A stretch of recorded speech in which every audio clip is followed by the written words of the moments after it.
Depois dessa alta do Ibovespa, será que a gente ainda consegue peneirar algumas boas ações? Bora falar de um vídeo que normalmente a galera gosta, que é o radar de ações. Vamos falar de duas ações que têm expectativa de dividendos acima de 10%. Vamos falar tudo sobre 2026 nessas duas empresas. E eu quero sair um pouco fora do comum.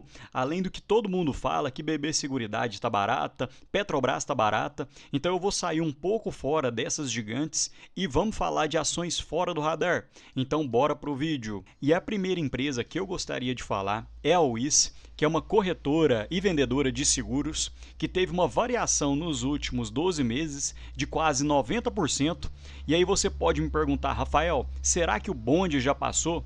Porém, não olhe apenas uma foto, olhe o filme inteiro, porque quando a gente pega nos últimos 10 anos, a Wiz caiu cerca de 43,75%. Então, muito cuidado para não olhar uma imagem estática, porque perceba que no último ano foi uma leve recuperação da Wiz.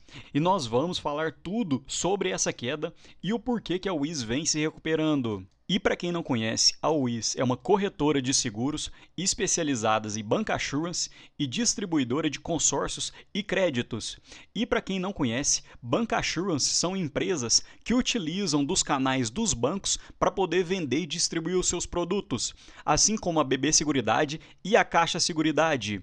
E a Wiz tem mais de 52 anos de história, então não é uma empresa novata. E olhando os 9 meses de 2025, vendeu mais de 3 bilhões em seguros e mais de 11 bilhões em créditos e consórcios. E alguns pontos da Wiz na Bolsa de Valores, um valor de mercado de 1,3 bilhões, então ainda é uma small cap, tem presença em mais de 26 estados. Nos 9 meses de 2025, uma receita de 1,5 bi, que foi um acréscimo de 5% versus 2024, e o lucro líquido de 55 milhões, um acréscimo de 10% versus 2024. E apesar da Wiz não ser um nome tão conhecido, percebam que ela detém parcerias com diversas empresas muito grandes. No setor de seguros, ela detém parcerias com o Banco Inter, com o Banco BMG, com a Omni, com a BRB Seguros, que é o Banco de Brasília, com a Paraná Seguros. E no setor de créditos e consórcios, faz gestão de parceiros como a Promotiva, a Wiz Parceiros e o Banri Ponto, que é uma parceria com o Banco Banrisul. E explicando a queda que houve na Wiz desde o seu IPO, para quem não conhece, a Wiz antigamente tinha um contrato com a Caixa, que seria mais ou menos o que a Caixa Seguridade faz hoje, porém a Wiz rompeu com esse contrato da Caixa e após isso as ações despencaram porque os resultados despencaram, porém a Wiz já tem conseguido se recuperar com outras operações, porque percebam que no primeiro TRI de 2018, a maior parte da receita líquida da Wiz vinha da rede Caixa, então em meados de 2020 o contrato foi findado, então as receitas da Caixa começaram a diminuir, porém a Wiz conseguiu fazer diversos parceiros e ela tem conseguido aumentar sua participação em laranja, que seriam com operações correntes, ou seja, da própria Wiz, excluindo a rede Caixa. E em 2018, a participação da Caixa representava mais de 80%, enquanto hoje representa apenas 17%. Então, no mesmo período, a Wiz conseguiu crescer receita e diminuir a sua dependência das redes Caixa. E hoje, olhando as receitas, 62% vem do seu braço de seguros através do bancassurance, de concessionárias e de corporate, 14% de créditos e consórcios através de canais indiretos, 7% de soluções, e a Wiz ainda tem algumas operações que estão findando com a Caixa, justamente porque ela vendia alguns seguros, assim como o seguro habitacional, que normalmente é de 30 anos, então a Wiz ainda captura algum valor dessa operação com a Caixa, mas deve ir se finalizando ao longo do tempo. Outro ponto importante é que percebam que a relação de dívida líquida da Wiz vem diminuindo. No quarto TRI de 2024 era de cerca de 445 milhões e no terceiro TRI de 2025 é de 302 milhões, ou seja, a alavancagem hoje gira em torno de 0,63 e ela vem diminuindo trimestre a trimestre. Então a Wiz já colocou que, olhando os próximos passos e oportunidades, a empresa ainda avalia as aquisições estratégicas com alto potencial de crescimento, assim como tem feito nos últimos anos. Porém, se a companhia vê que não tem tantas oportunidades no mercado, ela faz a análise da política de payout, ou seja, ela não quer reter tanto caixa assim, ela quer continuar distribuindo aos seus acionistas. E percebam que mesmo com um payout um pouco mais baixo, variando entre 25% a 40%, o dividend yield atual encontra-se na casa dos 6% e o dividend yield médio dos últimos 5 anos gira em torno de 6%. Então não é aquele dividend yield fora da curva de 10%, 11%, mas é um dividend yield bem justo. Outro ponto é que hoje a WIS é negociada por um indicador de preço sobre lucro na casa de 7,6 e percebam que, olhando o histórico, quando a WIS bate esse tipo de indicador de PL, normalmente foram bons pontos de compra. Outro detalhe é que percebam que o indicador de PL encontrava-se na casa de 4 vezes e a cotação praticamente dobrou olhando o último ano, porém como o lucro andou mais ainda, o indicador de PL não cresceu na mesma proporção.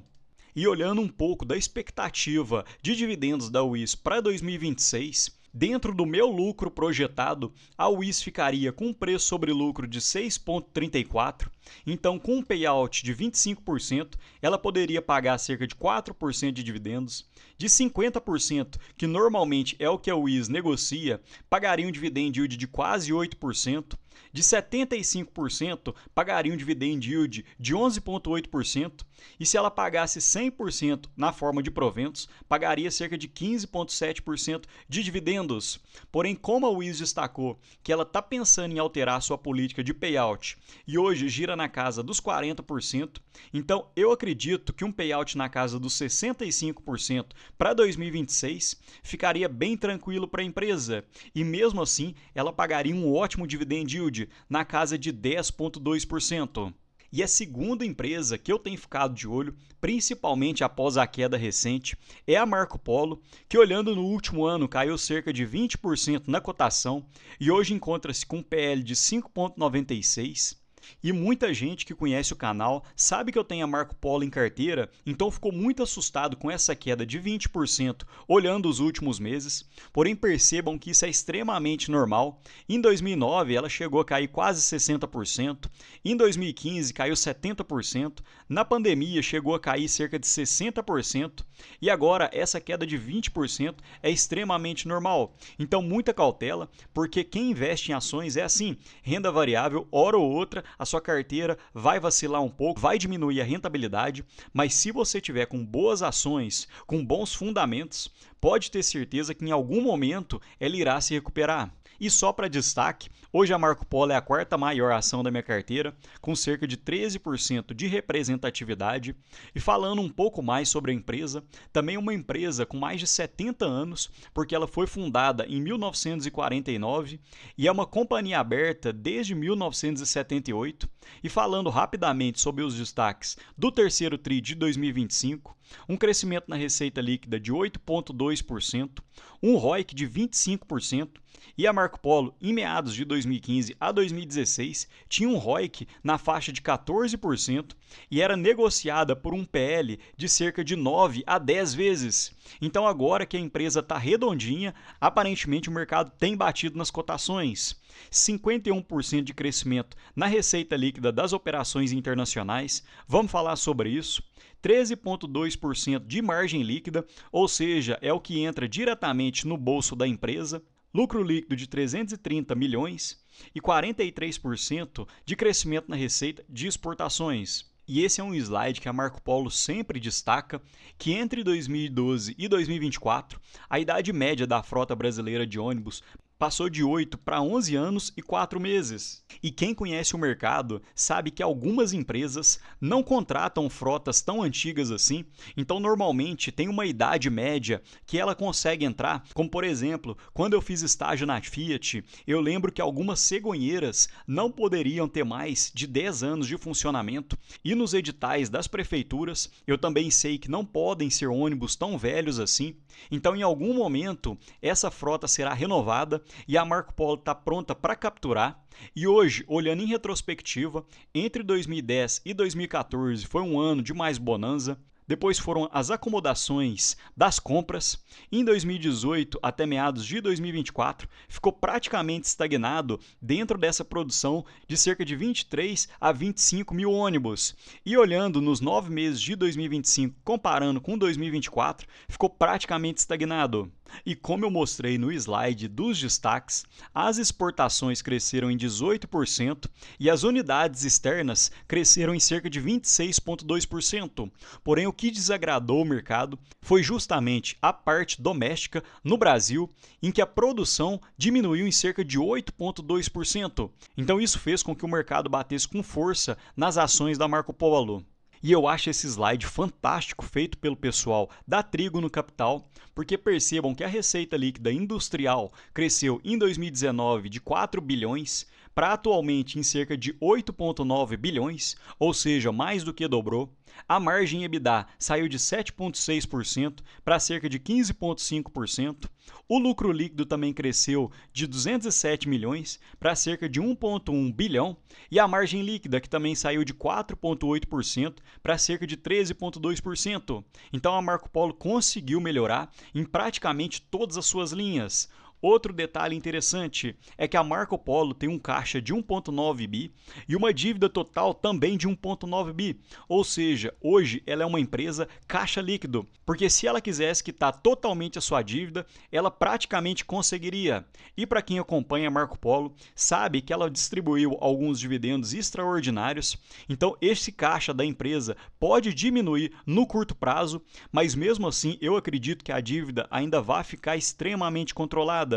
E hoje, olhando o EV sobre EBITDA ajustado, encontra-se em 5,9, extremamente baixo, e o PL encontra-se em 7 vezes. E em anos anteriores, quando a Marco Polo era queridinha pelos analistas, ela chegou a ser cotada por um PL de 20, de 32. E conforme falei, com a empresa redondinha, aparentemente ninguém mais quer a Marco Polo. E fazendo a mesma situação de expectativa de lucros para 2026, o preço sobre lucro deve ficar na casa de 5,4 e normalmente o payout da Marco Polo gira em torno de 50%. Então, para 2026, mesmo com lucros estagnados, que é a expectativa do mercado, a Marco Polo deve pagar dividendos na casa de 9,2%.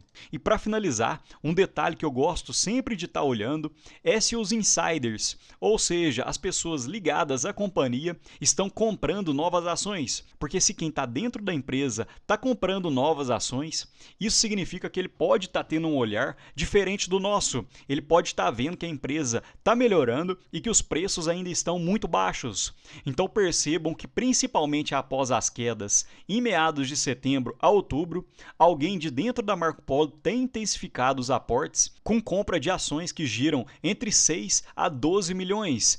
E os preços chegaram a 6,4, 6,11 e hoje dentro da cotação encontra-se em menos de 5,70. Então poderia estar se abrindo uma nova oportunidade para comprar as ações da Marco Polo. Mas me conta aqui embaixo, pessoal, essas ações estão no seu radar ou você ainda não tinha parado para analisar? Ou você discorda de alguma coisa que eu deixei aqui? Comenta aqui, me ajuda muito nos comentários. Peço para curtir e comentar o vídeo. No mais, deixo um ótimo dia para vocês e um abraço.